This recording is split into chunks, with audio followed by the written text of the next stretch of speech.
Eu vos cumprimento com a paz do Senhor Jesus, amém? Neste domingo, a nossa lição da Escola Bíblica Dominical para Adolescente, a lição de número 8, traz o título Reforma Protestante. Para a nossa leitura bíblica em classe, se encontra em Mateus capítulo 7, versículo 24 ao versículo de número 27, que nos fala assim: Todo aquele, pois, escuta as minhas palavras e as pratica, semelhantemente é igual ao homem prudente que edificou sua casa na rocha. Desceu a chuva, correu o rio, assopraram o vento e combateram contra aquela casa, e ela não caiu, porque estava edificada sobre a rocha. E aquele homem que ouve as minhas palavras e não cumpre, será comparado ao homem insensato que construiu sua casa sobre a areia. E desceu a chuva, e correu o rio, e assopraram o vento, e combateram contra aquela casa, e ela caiu, e foi grande a sua queda. Para a nossa meditação, neste domingo, esse versículo da Palavra de Deus, nos orientando que Jesus é a rocha verdadeira, onde nós devemos construir a nossa casa espiritual, para que todas as tempestades que vier, nós possamos estar resistentes na fé e na pessoa de Jesus Cristo. O nosso texto bíblico em classe se encontra lá em Romanos, capítulo 12, versículo 2. Nos fala o seguinte: E não vos conformei com este mundo, mas transformai-vos pela renovação do vosso entendimento, para que experimentai qual seja a boa, agradável e perfeita vontade de Deus. Glória a Deus. Que nós possamos sentirmos abençoados através dessa palavra nesta manhã, que Deus esteja sempre com as suas mãos estendidas sobre nossas vidas. Gostaria de orar com você, que Deus venha estender suas mãos sobre as nossas vidas, sobre a sua vida, onde você estiver aí no seu lar assistindo essa lição da Escola Bíblica Dominical. Você pode crer que as tuas bênçãos podem chegar até você nesta manhã. Glorioso Deus, eterno Pai, te louvamos por essa rica oportunidade. Continua com as tuas mãos estendidas sobre a minha vida, a vida de cada adolescente, cada um que se encontra, Senhor, vendo e ouvindo, Senhor, essa Escola Bíblica Dominical. Abençoa cada adolescente, abençoa cada lar, abençoa cada, Senhor, pessoa neste momento. Que tuas bênçãos possam ser derramadas na vida de cada um de nós. Assim nós te pedimos, em nome de Jesus. Amém. A introdução da nossa lição deste domingo nos fala o seguinte: Infelizmente, com o tempo, a igreja perdeu a sua pureza, perdeu o ensino que Jesus ensinou e o apóstolo, deixou de pregar uma mensagem de amor e passou a roubar, a perseguir, torturar e matar quem pensasse o contrário.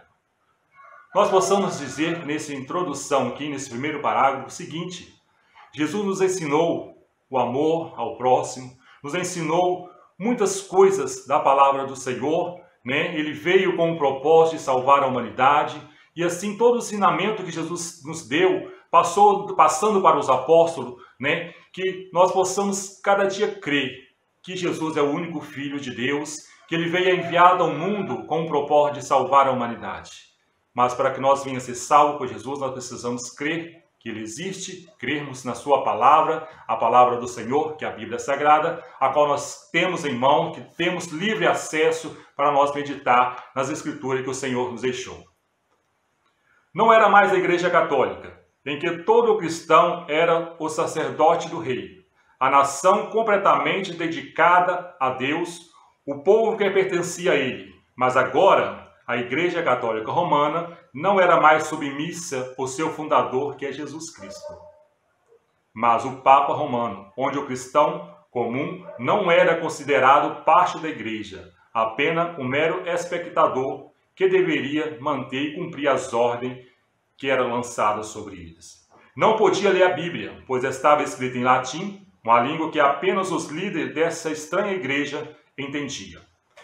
No século XVI, no passado, onde começou a reforma protestante, com outros missionários, outras pessoas como Pedro Valdo, que pagou na época padre para traduzir a Bíblia no francês, como outros também teve a oportunidade de pegar as Escrituras Sagradas e transcrever ela em línguas que as pessoas pudessem pegar e ler e meditar.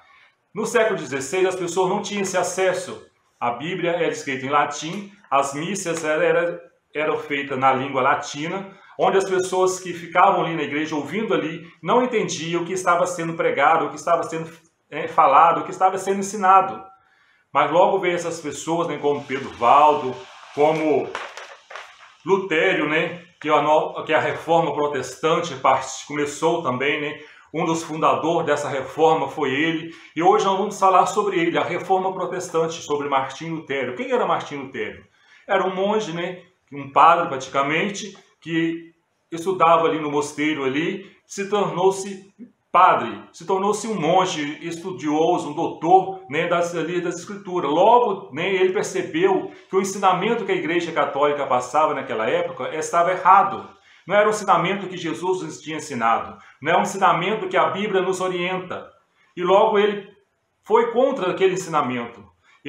Que ensinamento que ele foi contra? Sobre as indulgências, sobre, né, o purgatório, coisa que as pessoas obrigavam, né, os fiéis ali daquela época a comprar uma indulgência para comprar um lugar lá no céu.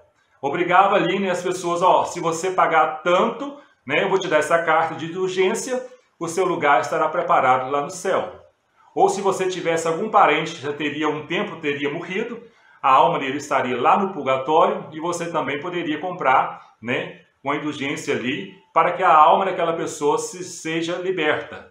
Mas nós sabemos que isso não é verdade, porque a verdadeira salvação vem de Cristo Jesus. E para nós ser salvos, nós precisamos de nós colocarmos como verdadeiro cristão, obediente à palavra de Deus, distanciarmos do pecado, porque a salvação vem de graça. Deus, né, enviou seu único Filho ao mundo, não para condenar o mundo, mas para que o mundo fosse salvo por ele. E foi um grande preço que ele pagou por nós, um preço de vida, um preço de morte de cruz. Por isso, nós temos o direito, né, hoje, né, pela graça do Senhor, de ter a nossa Bíblia, né, em nossas mãos, na nossa língua, onde nós possamos ler, entender, interpretar, né, a palavra de Deus. E antigamente, no século XVI, as pessoas não tinham, né, essa oportunidade que nós temos hoje de anunciar, de divulgar que Jesus veio para salvar a humanidade, que Deus deu o seu único Filho, né, em prol da minha vida, em prol da sua vida. No século XVI não tinha essa divulgação, nós não tínhamos este direito. As pessoas iam na igreja, ele era somente, estava ali como espectador, não sabia, não entendia o que estava sendo falado. Hoje, pela graça do Senhor e pela reforma, né, que aconteceu, nós temos a Bíblia Sagrada traduzida para nós meditarmos naquilo que o Senhor nos deixou. E Martinho Lutero, quando, né, ali na Alemanha, onde ele residia, né, quando começou, né, ali as pessoas sendo exploradas, os camponeses sendo explorados ali, né, pela Igreja Católica, ela só preocupava em enriquecer financeiramente, financiando guerra, né, vendendo as indulgências, né, para as pessoas ser, como diz, comprando a salvação, comprando um lugarzinho no céu, mas nós sabemos que isso não existe. A Bíblia nos orienta de outra forma, que a salvação é individual e é pela fé e é de graça. Jesus morreu na cruz, né, no Calvário, pagou um alto preço por mim e por você. Por isso nós estamos aqui nesta manhã estudando sobre o que é reforma.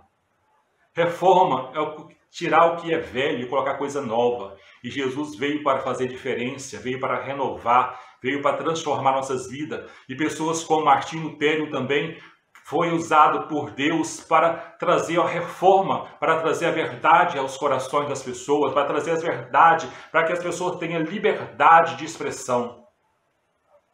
É isso que Martinho Lutero fez, nos dando a oportunidade às pessoas de lerem, de meditarem, de ter em mão a Bíblia Sagrada. E com tudo isso, Martinho Lutero foi perseguido. Ele ficou aproximadamente 8 meses escondido no castelo, né, de algum príncipe daquela época. E nesse período que ele ficou escondido, 8 meses, ele traduziu o Novo Testamento no alemão, aonde também dando mais oportunidade para as pessoas, né, entenderem e lerem a palavra do Senhor. E nisso, contudo, nós possamos tirar para a nossa meditação em nossos dias de hoje, nós temos a verdadeira liberdade. Nós temos liberdade para quê? Para lermos, meditarmos, pregarmos, falar de Jesus, expressar o amor de Jesus por nós. E muitas vezes nós não fazemos isso. Hoje nós temos toda a liberdade para isso. Que você possa ter liberdade, deixar Deus usar você na palavra, na divulgação do Evangelho, falar do amor de Cristo, Que preço que Jesus pagou por você? Hoje, muitas vezes, nós deixamos de adorar a Deus por coisas banais. Trocamos Deus por qualquer coisa, mas Deus é o único. Deus, o único que merece toda a honra e toda a glória. Ele é digno de todo poder, Ele é digno de toda adoração, não há outro. E o Evangelho deixa bem claro isso. Só basta nós pegarmos a palavra do Senhor e lermos. Muitas vezes nós erramos porque nós não lemos. Quando nós lemos, nós somos ensinados, nós somos exortados a adorar a Deus. Eu quero dizer para vocês, adolescentes, não existe outro Deus. Somente Deus Pai Todo-Poderoso, que usou de misericórdia por mim, por você, para nos dar salvação, para nos dar a liberdade de expressão. Por isso, Jesus nos ensina e nós devemos obedecer aquilo que Ele nos ensina. Não trocar a palavra de Deus por ideias próprias. Não trocar a palavra de Deus por nada, mas ser um verdadeiro adorador, mas ser um verdadeiro cristão, obedecendo a palavra do Senhor. Muitas vezes nós pensamos, pessoas dizem, eu sou um cristão, eu sou crente. Todos somos crentes. Todos acreditamos em Deus. Tem pessoas que não acreditam, mas a maioria acredita que existe um Deus que criou o céu e a terra e nos fez a sua imagem, a sua semelhança. Por isso que eu te falo nesta manhã, não devemos abandonar Jesus. Não devemos distorcer a palavra de Deus. Não devemos ir pelas ideias dos outros, mas sim pela palavra do Senhor. Aqui é a verdade.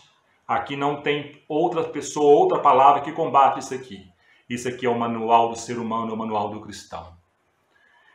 E continuando a nossa lição aqui nesta manhã. Recapitulando essa história, nós possamos também entender que hoje nós somos gratificados pela ação, do nosso irmão Martinho Lutero, que trabalhou lá no passado, para hoje nós termos a Bíblia traduzida em nossa língua e dar o acesso livre para quem quiser. Conclusão. Na Idade Média, a igreja estava muito doente, quase morrendo. Podemos dizer que não estava completamente morta, devido a homens e mulheres verdadeiramente cristãos, que desejavam uma mudança. Lutero não tinha a intenção de dividir a igreja, mas queria apenas ajudar na sua reforma. Como o catolicismo não queria mudança, não houve alternativa. A igreja estava definitivamente dividida. Somos herdeiros dessa reforma, pois temos livre acesso à Bíblia e somos participantes da vida da igreja. Muitos homens e mulheres morreram, por isso, isso foi possível chegar até nós. Martinho Lutero não queria que a igreja fosse dividida. Ele queria que a igreja obedecesse o que mesmo? Não a ideia do homem, não o pensamento do homem, mas a palavra de Deus. Isso que Martinho Lutero quis. Ele não queria trazer uma divisão na igreja. Ele queria que a igreja obedecesse o princípio, obedecesse o ensinamento de Jesus e os ensinamentos dos apóstolos. Que Deus abençoe a sua vida, que Deus possa, a cada momento, te dar a inspiração para interpretar a Bíblia Sagrada, para interpretar aquilo que Ele nos deixou, para você não errar, para você não fazer que os outros erram, mas que a verdadeira palavra do Senhor não muda. Somente a Deus, somente a Cristo, e a salvação vem pela fé. Novamente eu repito, e é de graça. Jesus perdoa todos os nossos pecados, sem cobrar. Mas Ele quer uma coisa de nós, a nossa obediência a Ele. Ele quer que nós obedeça a palavra dEle. Porque obedecendo a palavra do Senhor, nós vamos ser ricamente abençoados. E Jesus não cobra a salvação. A salvação é de graça e vem pela fé. Que Deus abençoe a sua vida, a sua família, que você possa refletir nessa pequena palavra desta lição, que Deus possa te inspirar, em nome de Jesus. Fiquem com Deus, um forte abraço a você, até o próximo domingo, que Deus vos abençoe, em nome de Jesus.